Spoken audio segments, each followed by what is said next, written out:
है कि मन मत डबोए गुरु मत तारे, तू चलना मेरे मन गुरु के सहारे। सासंगत जी, रावण में केवल गुरुमत की कमी थी, केवल और केवल सासंगत जी उसमें गुरुमत नहीं थी। उसमें रावण का मतलब होता है अहंकार। तब से सासंगत जी उसे रावण का नाम दिया गया और हर इंसान में भी सासंगत जी वो रावण मौजूद होता है।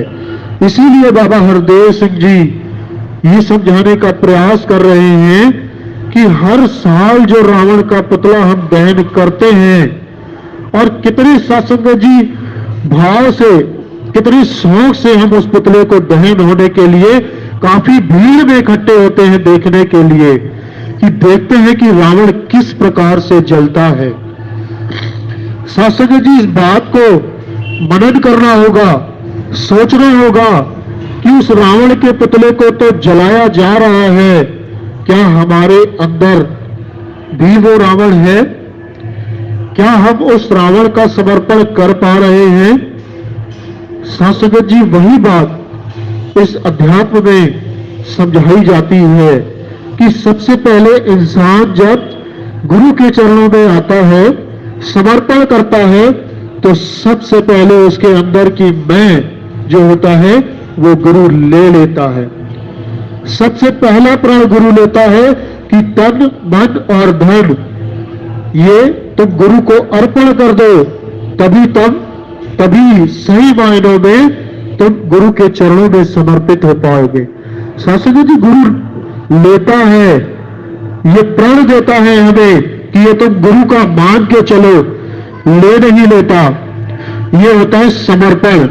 ये समर्पण का भाव जब हमारे अंदर आता है तो तभी हम, बाबा हरदेव सिंह जी कह रहे हैं कि एक तरफ राम की जय जयकार भी होती है कि जब हम गुरु के चरणों में समर्पित होते हैं, ये ज्ञान चक्षु हम जब मिल जाते हैं तो सासंगत जी वो जय जयकार वाली अवस्था आ जाती है।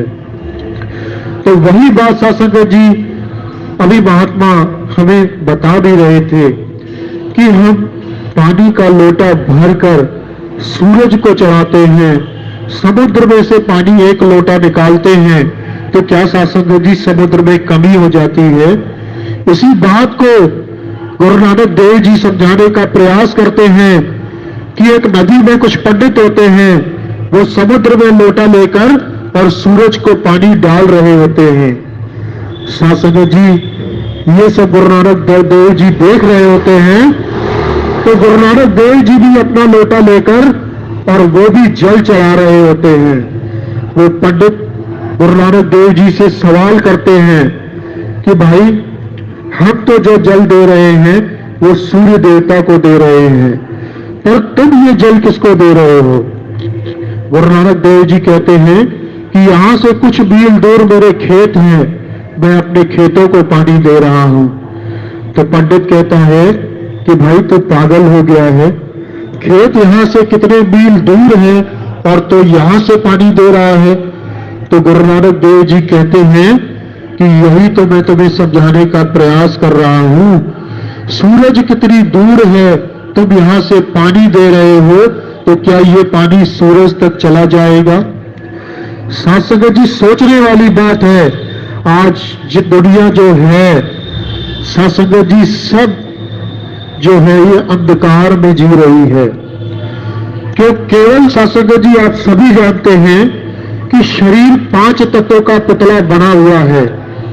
तो सासंगत जी, प्यास लगती है तो पानी भी हमें शरीर को जरूरी होता है, ठंड लगती है तो अग्नि की भी जरूरत होती है, गर्मी लगती है तो हवा की भी जरूरत होती है। जिन 5 तत्वों का शरीर बना हुआ है, उन वस्तुओं की जरूरत इस शरीर को होती है, लेकिन सासंगत जी इस शरीर में जो 6वां तत्व है वो आत्मा है। उसे भी सासंगत जी, उसे परमात्मा की जरूरत है। महात्मा बार बार समझा रहे हैं कि इंसान का जन्म मिला है इस परमात्मा को पाने के लिए, तो 5 तत्वों को 5 चीजों की जरूरत पड़ सकती है। ये 6वां तत्व होता है आत्मा। जिस कारण से ये हाथ चल रहे हैं, हम बोल रहे हैं, कान सुन रहे हैं। अभी महात्माओं ने कहा ना कि ये श्वास निकल जाती है तो ये शरीर क्या होता है सत्संग जी, ये एक शरीर जो होता है डेड बॉडी हो जाता है। यही अवस्था कि इस छठवें तत्व को इस परमात्मा की आवश्यकता होती है। उस परमात्मा की आवश्यकता आज समय का सद्गुरु करा रहा है, वही ज्ञान दे रहा है सत्संग जी, जो सत्संग जी कृष्ण ने अर्जुन को रणभूमि में दिया था। वही ज्ञान दे रहा है सत्संग जी, जिसको राम ने जानने के लिए प्रभु की शरण में गया था। तो सत्संग जी कहने का भाव यही है कि इस आत्मा को, इस शरीर के छठे तत्व को जिसकी जरूरत है, उसका ज्ञान आज ये निरंकारी मिशन करवाता है जी। रावण को धिक्कार रहे पर अनुसरण उसका करते, जिस मार्ग पर चला था रावण उसी रास्ते पग धरते। रावण का प्रतीक जलाना सफल तभी कहलाएगा, मन में जो अभिमान का रावण बैठा जब जल जाएगा। सत्संग जी बाबा हरदेव जी समझा रहे हैं कि रावण को धिक्कार तो है, जिसका प्रतीक हम जला रहे हैं, उस रावण के जैसा ही हम व्यवहार भी कर रहे हैं। मनन करना होगा, सोचना होगा कि सत्संग जी हमारा व्यवहार कैसा है। हमें गुरु चरणों से जब जुड़ते हैं तो सत्संग जी सबसे पहले जो होता है अपने मन को झुकाना होता है, क्योंकि मन की अवस्था आप सभी जानते हैं।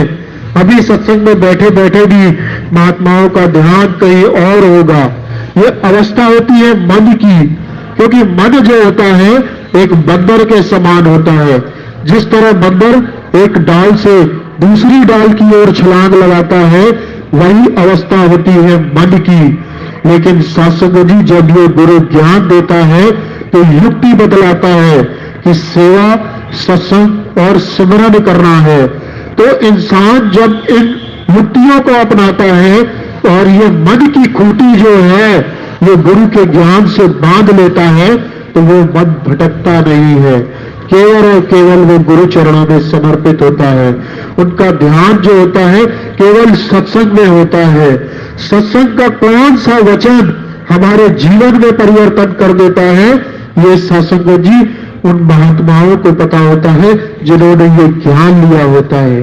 सत्संग जी हमारे मन में कई विकार चल रहे होते हैं, कई परेशानियां होती हैं, कई तकलीफें होती हैं, लेकिन सत्संग जी ये ज्ञान लेने के बाद जब हम मन में ज्ञान संगत में आते हैं तो महात्माओं के द्वारा हमें उसका जवाब भी मिल जाता है। लेकिन ये समझ कब आती है सत्संग जी, जब हम ये ज्ञान ले लेते हैं। ये गुरु का ज्ञान होता है। आप सभी जानते हैं युवराज अंगद सत्संग जी एक दूत बन के रावण के पास गया था, समझाने के लिए राम का दूत बन के गया था, लेकिन रावण को वो बात समझ में नहीं आई। तो सत्संग जी ये युद्ध हुआ, युद्ध होना था। तो सत्संग जी आप सभी जानते हैं कि उस समुद्र को पार करने के लिए एक पुल बनाया गया था। उस पुल का काम नल और नील नामक वानरों को दिया गया था।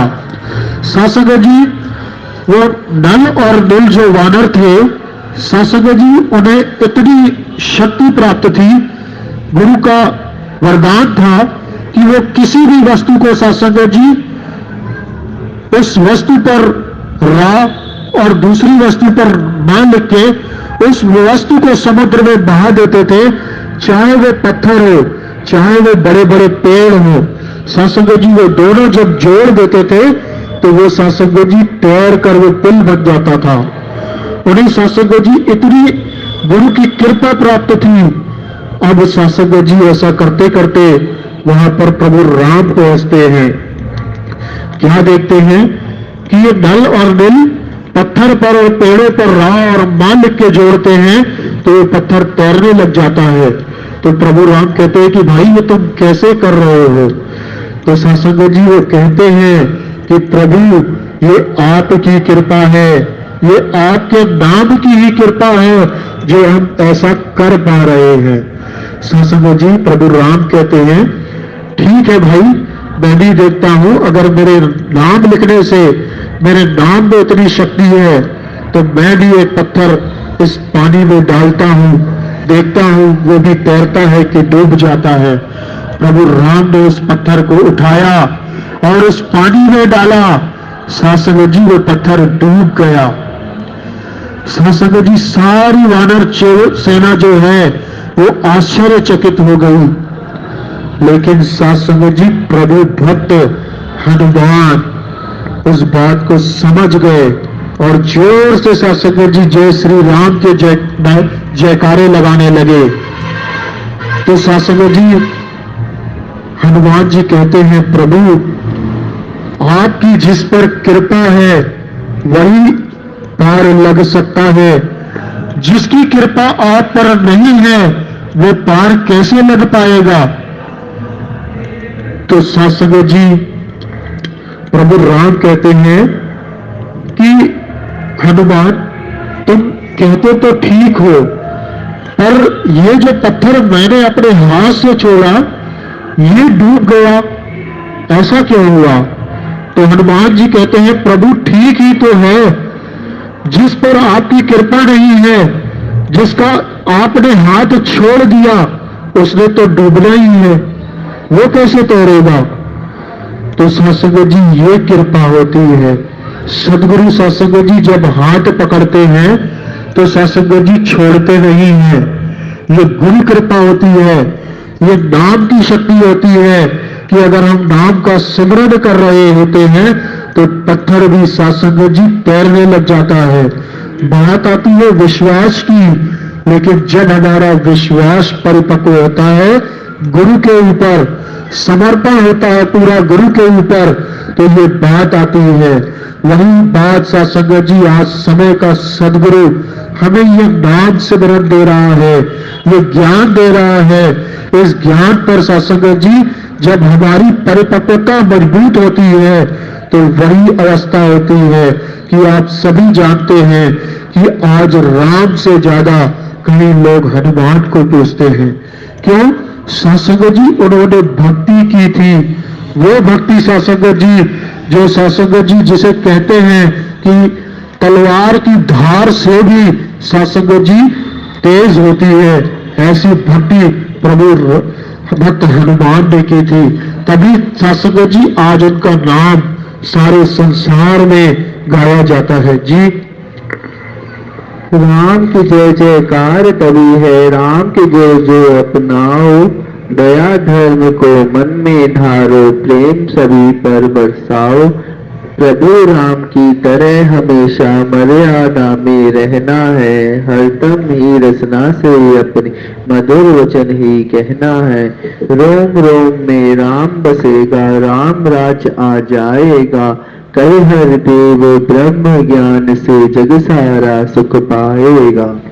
सत्संग जी बाबा हरदेव जी कह रहे हैं कि जब हमारे रोम रोम में ये राम बस जाता है तो हमें ज्ञान देने के बाद सदगुरु सेवा सत्संग तो बताता ही है, साथ में अगर महात्मा किसी के ऊपर दुख तकलीफ परेशानी होती है तो एक सिमरन की युक्ति भी सदगुरु देता है। जो निरंकारी मिशन में तो ही निरंकार मैं तेरी शरणा मैनू बख्श लो, ये सिमरन होता है। जब हमारे ऊपर किसी भी प्रकार की विपदा परेशानी होती है, अभी महात्मा कह रहे थे सुख में सिमरन सब करे, दुख में करे न कोई, सुख में सिमरन सब करे, दुख में करे न कोई। तो सत्संग जी ये अवस्था कब होगी? जब हमारा सिमरन नित्य प्रति होता रहेगा, है ना। तो वो अवस्था ये ज्ञान देने के बाद हमारे समझ में आती है। अब बात आती है कि ये सिमरन हमारे जीवन में काम कैसे करता है। इस बात पर सत्संग जी एक बार अकबर का दरबार लगा, बीरबल और अकबर आपस में चर्चा कर रहे थे। कह रहे थे भाई एक बात बताओ कि जो मुस्लिम होते हैं वो तो 5 वक्त की नमाज अदा करते हैं, तो उनकी जो नमाज है वो सफल हो जाती है। पर आपके हिंदू धर्म में ऐसा क्यों कहा जाता है कि उठते बैठते जागते केवल और केवल परमात्मा का नाम जपते रहो? तो बीरबल कहता है कि महाराज, इसके लिए मैं आपसे कुछ समय चाहूंगा, इसका जवाब मैं आपको दूंगा। सासंग जी, समय बीतता है। बीरबल एक बूढ़ी औरत को कहता है कि तुम फला जगह पर बैठ जाना जहां पर अकबर की यात्रा निकल रही होती है, और तुम केवल और केवल उस अकबर का नाम लेना, और जो भी कोई तुमसे कुछ पूछे तो कुछ मत बोलना, सिर्फ अकबर का नाम लेना। सासंग जी, उस बूढ़ी माता ने वैसा ही किया। अकबर की सासंग जी वहां पर यात्रा निकल रही थी। अब वो बूढ़ी जो थी कि केवल अकबर का नाम ले रही थी, तो यात्रा निकलते निकलते अचानक उस अकबर का ध्यान उस बूढ़ी महात्मा पर गया। तो उसकी यात्रा कुछ देर के लिए रुकी, तो उसने सैनिक को आदेश दिया कि जाओ उस बूढ़ी माता के पास जाओ और देखो उसे किस चीज की जरूरत है और वो क्या मांग रही है, उसे दे देना। सासंग जी, सैनिक उस बूढ़ी माता के पास गया, उससे पूछा कि माता जी, आपको किस प्रकार की तकलीफ परेशानी, किस चीज की जरूरत हो? वो बूढ़ी माता कुछ नहीं कह रही थी, केवल और केवल अकबर अकबर का नाम ले रही थी। इतने में अकबर की यात्रा जो है वो दरबार की ओर चल पड़ी और अकबर जो है सिंहासन पर विराजमान हो गए। अब सासंग जी को समय बीता, वो सैनिक दरबार में पहुंचा, तो अकबर के सामने जब वो पेश हुआ तो कहते हैं कि राजा से कहता है अकबर से कि वो केवल और केवल आपका नाम ले रही है, वो किसी चीज की जरूरत उसे नहीं है, केवल और केवल वो आपका नाम ले रही है। अकबर कहता है कि हो सकता है कि मुझसे कोई काम हो, चलो ठीक है, मैं ही उसके पास जाता हूं। जैसे अकबर अपने सिंहासन से नीचे उतर कर जाते हैं, बीरबल हाथ जोड़कर खड़े हो जाते हैं, कहते हैं प्रभु रुक जाइए, यही उस सवाल का जवाब है जो आपने मुझसे पूछा था कि आप हिंदू धर्म में बार बार परमात्मा का सिमरन क्यों करते हैं। कहते हैं कि इसलिए करते हैं कि परमात्मा को विवश होकर स्वयं भक्त के पास आना पड़ता है, यही अवस्था होती है। बाबा हरदेव सिंह जी कह रहे हैं कि ब्रह्म ज्ञान लेने के बाद हमें ये जो सिमरन दिया जाता है, हम सिमरन नित्य प्रति अपने जीवन में उतारते हैं, तो स्वयं परमात्मा को उस सत्संग जी जरूरत को या दुख तकलीफ परेशानी को बोलिए जो हमारे हित में होगी, स्वयं परमात्मा को आना पड़ता है। केवल और केवल किसी भी रूप में सत्संग जी आज साकार रूप में सदगुरु विराजमान हैं, लेकिन अगर हम ये भी सोच लें कि आज जिन्होंने ये ब्रह्म ज्ञान लिया है, जिन्हें एक गुरसिक का रूप सदगुरु ने दिया है, उनमें भी सत्संग जी उतनी ही शक्ति है जितनी सदगुरु में होती है। अगर हमें ये ज्ञान है तो हमें ये मालूम है कि सदगुरु साकार रूप में है, पर वो मदद करने के लिए किसी गुरसिक को भी बेच सकता है। लेकिन सत्संग जी ये अवस्था कब होगी? ज्ञान लेने के बाद। तो सत्संग जी कृपा करो, ये निरंकारी मिशन जो है, जैसा महात्मा बता रहे हैं कि ये किसी जाति धर्म से जुड़ा नहीं है, ये हर महात्मा को केवल और केवल ये जो आत्मा है, कहते हैं ना कि 84 लाख योनियों के बाद मिलती है, इसे इस योनियों में भटकना नहीं पड़े। अभी सत्संग खत्म होगा, सब अपने घर की ओर प्रस्थान करेंगे। क्यों सत्संग जी? आपको इस लोक में आपके घर का पता मालूम है, इसलिए आप घर पहुंच जाएंगे।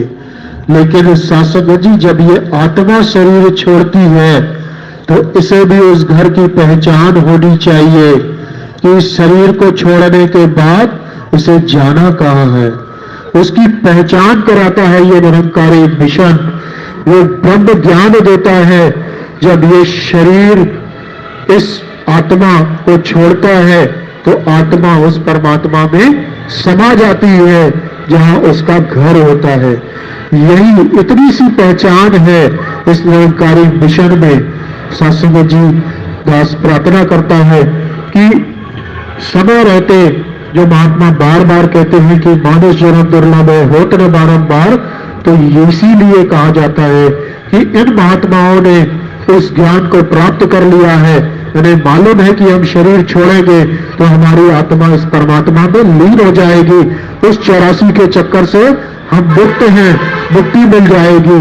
इसीलिए बार बार यही प्रार्थना की जाती है कि समय रहते आज धरती पर साकार सदगुरु के रूप में सदगुरु माता सुदीक्षा सविंदर हरदेव जी महाराज इस ब्रह्म ज्ञान की दात दे रही हैं, तो समय रहते हम सत्संग जी इंसानी जन्म में रहकर इस ब्रह्म की दात को प्राप्त कर लें।